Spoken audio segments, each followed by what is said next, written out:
आइए अब प्रश्नावली 2.4 के प्रश्न संख्या 3 को हल करने का प्रयास करते हैं।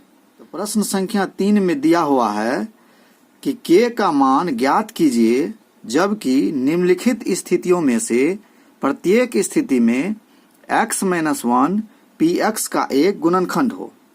प्रश्न संख्या 3 के 1 में दिया हुआ है कि px बराबर x² plus x plus k, तो कह रहा है कि इस k का मान ज्ञात कीजिए जबकि x-1 px का एक गुणनखंड है। तो इसका अर्थ यह हुआ कि अगर x-1 px का एक गुणनखंड है तो यह px को शून्य कर देगा।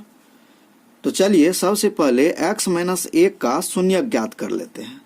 तो x-1 बराबर अगर शून्य है तो इसीलिए x बराबर आपको हो जाएगा 1।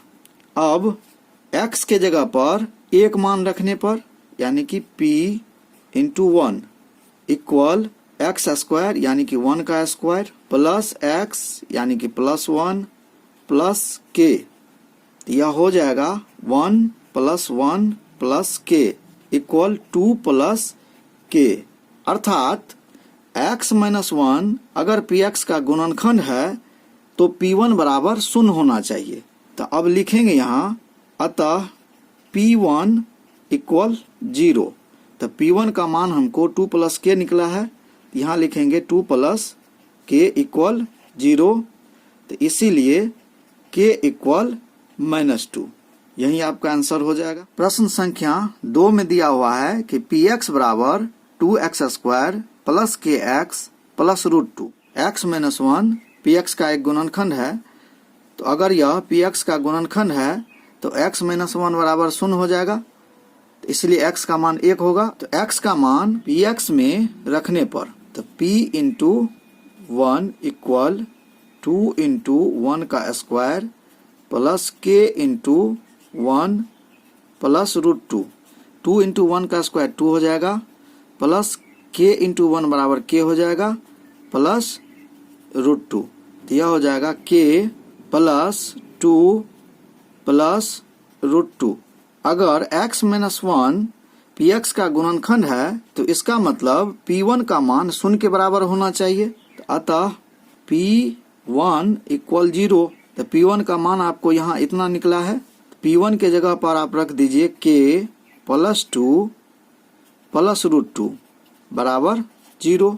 तो या k इक्वल 2 इधर प्लस में है तो दूसरे पक्ष में जाएगा तो यह माइनस हो जाएगा, √2 इधर प्लस में है तो दूसरे पक्ष में जाएगा तो यह भी माइनस हो जाएगा।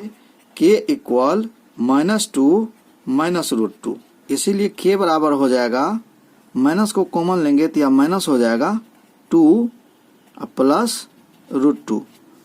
ये आपका आंसर। प्रश्न संख्या 3 में कह रहा है कि px बराबर kx² माइनस √2x प्लस 1। तो अब x का मान 1 लेने पर तो इस बहुपद में x का मान 1 लीजिए। यह p1 बराबर हो जाएगा k इंटू 1 का स्क्वायर माइनस √2 इंटू 1 प्लस 1 बराबर हो जाएगा k इंटू 1 का स्क्वायर 1। तो k को 1 से गुना करेंगे तो k हो जाएगा, माइनस √2 को 1 से गुना करेंगे तो माइनस √2 हो जाएगा, यह प्लस 1 हो जाएगा। चूंकि x-1 px का गुणनखंड है इसका अर्थ यह हुआ कि p1 बराबर 0 होना चाहिए।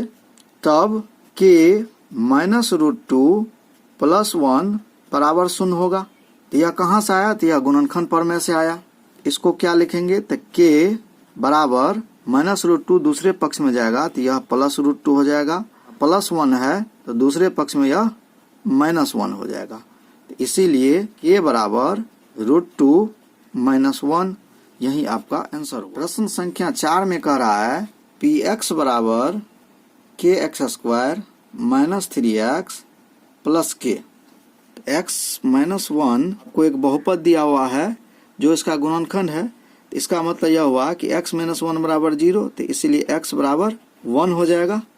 अब px में x का वैल्यू 1 रखने पर तो p1 इक्वल k इंटू 1 का square minus 3 into 1 plus k। k into 1 का स्क्वायर यानी कि k, -3 इंटू 1 यानी कि -3 प्लस k, यह हो जाएगा k प्लस k यानी कि 2k -3। तो गुणनखंड प्रमेय के अनुसार अगर x - 1 px का एक गुणनखंड है तो p1 बराबर 0 होना चाहिए। तो यहाँ लिखिए कि p1 इक्वल 0। तो p1 का मान आपको 2k -3 आया है जो 0 के बराबर है, या 2k बराबर 3, इसीलिए k बराबर 3/2। यही आपका आंसर हुआ। यहाँ तक आप समझ गए। तो आज के वीडियो में बस इतना ही। पूरा वीडियो देखने के लिए आप लोगों का धन्यवाद।